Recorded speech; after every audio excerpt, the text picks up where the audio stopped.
Hey guys, how we doing, man? Oh, I need to clean up my act here. Trim up my goatee and stuff. Anyways, I thought I'd do a quick video on do-it-yourself maintenance tips that might help you guys out if you guys want to do your own maintenance. And you can certainly save a lot of money. First thing, let's talk about that. If you have an LLC or an S Corp, and a business license, right, in your state, and an EIN number, I believe you have to have that too. If you watch my videos, you need to set up your LLC or S Corp. Talks to your tax man to see which one's going to fit you best, and get your EIN federal tax number. When you do that, you can get a sales tax deduction in your state because you are a interstate trucking company. Therefore, you don't have to pay sales tax when you buy stuff. There's a form you get, and what you got to do is you got to get it all set up. And basically, I've gone all around town, the places I shop at for the truck, whatever. I got a Freightliner dealer in town. I got it at Napa, O'Reilly's, Walmart, Harbor Freight, another ranch and home store. Anyways, get that set up. That's number one. You can save your sales tax because you pay that at the end of the year. Basically, I don't know how that works, but anyways, you don't have to pay sales tax. So because the truck is like a federal deal, so get that set up. That's number one. So, and I'm going to show you a couple little products here that I incorporate because I do most of my own maintenance. I wish my grease gun was here. I have a regular grease gun. And I just ordered, and maybe when I get it, I'll show you a video of that if I get around to it. I got a battery-operated grease gun. Ryan had one. I'm like, I got to have one of those. It's only $90, man. It's a DeWalt. It's got a 42-inch cord, so that way you can reach down there in a hard-to-reach spot and get the thing on there and just instead of, trying to squeeze it and drop it and use both hands. It's always a pain in the butt, right? So a lot of fittings on this truck and the fifth wheel and everything. So that little battery operated, it comes with the grease gun, the battery, and the charger, and it's slick. I just haven't got it yet. So I didn't grease the truck today. What we are doing today is changing the oil. If you followed my videos, we just ripped the whole front of this motor off and did the case leak, put a new front main seal on it, kind of a big project. But yeah, we filled it up with new oil, but that engine being open like that, we don't, you don't know what got in there. So just drove it home, picked up a load, hauled it to Memphis, and came home about 700 miles, dropped the oil. And I put a new filter on. So I put some mobile Delvac in there. If you guys watch my video, I'm going to do more in depth. I'm an AMSOIL guy. I had super good luck with that stuff, man. And I had big, huge, great things happen putting it in this truck. It broke my heart to dump that out. Only 10,000 miles. I was going to run at 20,000. So, anyways, we put, I don't know what he had, just some, I don't even remember the brand. It was just some 50 stuff he gets in a 55-gallon drum. I think it said 5-star or something. Whatever, man. When it comes to conventionals, I don't want to start any fights, but they're all the same. They meet the CP4 rating, whatever. So pick the bottle you like, the Dello, the Mobile Delvac, SuperTech brand at Walmart. It doesn't matter. I know that's probably going to irritate some people, but the bottom line, when it comes to conventionals, oils, none's really better than the other one. I'm sorry. If you're a big Rotella guy or a big Dello guy, hey, if that makes you feel better, cool.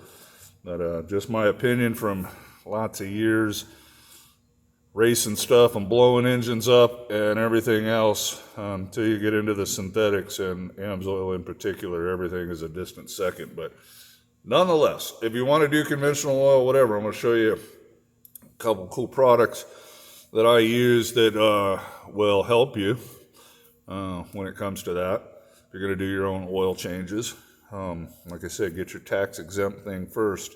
And like this oil over here, I'll show you in a minute. I got it at Walmart. I had the wife get it. I got 2 5-gallon buckets and a 1 gallon. The 5-gallon buckets worked out to $11 a gallon.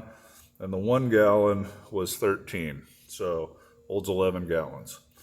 Anyway, so if you can buy the 5-gallon bucket, it'll save you a couple bucks a gallon. So let me show you what we got here. Hold on. I'll flip this around. Right.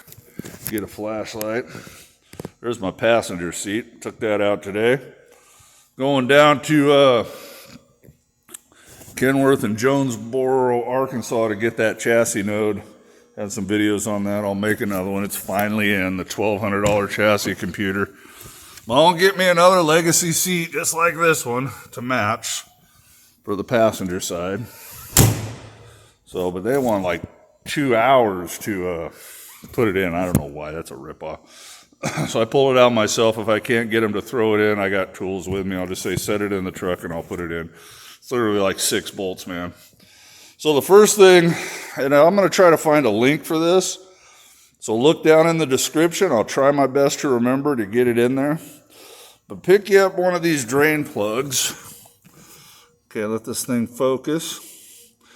And then I'm going to crawl under there, but basically that drain plug, and I forget the name of it, like I said, look in the description, I'll get it, has a little lever on it, and it rotates a ball and opens, so you can hold a gallon jug up there, or whatever you got to do, open it and let it out and close it. It works slick. What I do, I'm going to show you my oil drain pan for this truck, and when I change the oil, when I get home from someplace, I just roll this pan in there, open the valve, and go in the house. And then just let it drain overnight. But if you don't have one of these big oil pans, this thing's pretty slick. You can hold a gallon jug up there, fill it up, shut it off. You have to do that 11 times. But it's certainly easier than trying to stick the drain plug back in. Roger? So that would be number one. Get you one of those.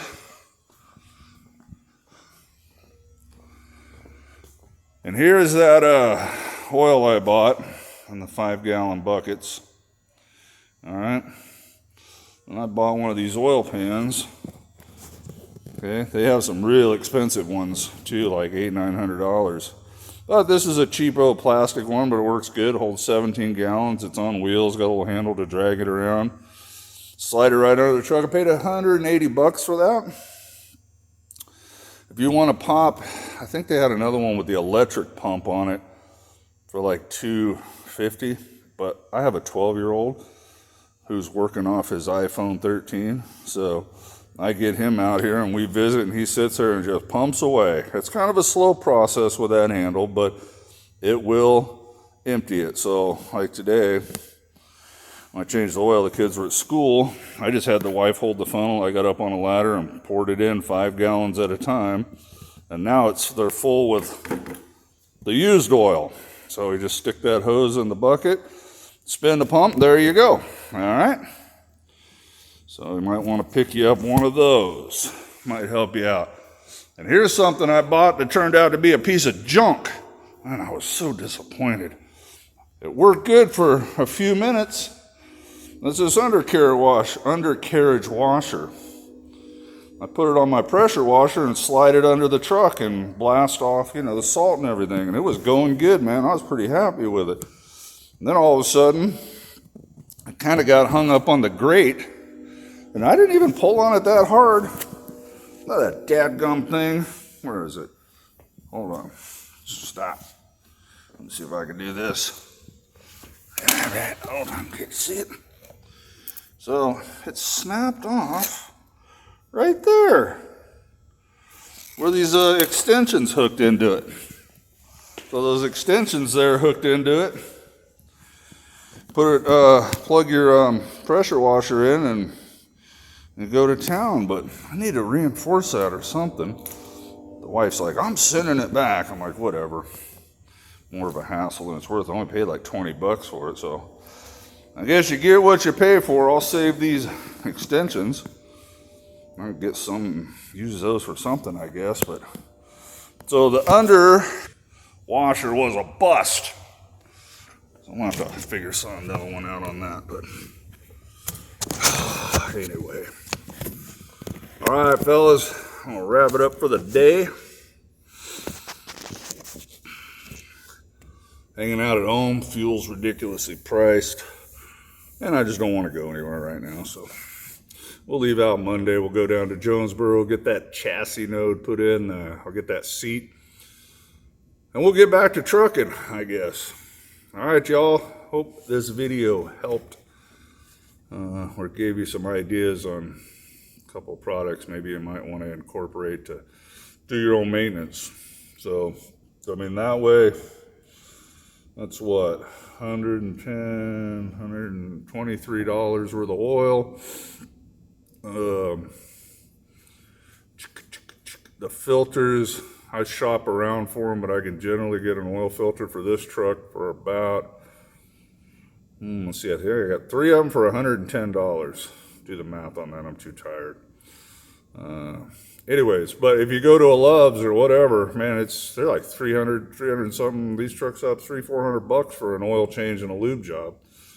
So you can do it for half that, less than half of that. If you could do it at home, if you have the facility to do it, then you're interested in doing it. So I just thought I would show you what I use, and maybe it'll help you. All right, y'all. Today is, I don't know, Thursday, so don't have a good weekend. We ain't there yet. Y'all have a great rest of your week, and we'll catch you on the next video. God bless y'all. Bye now.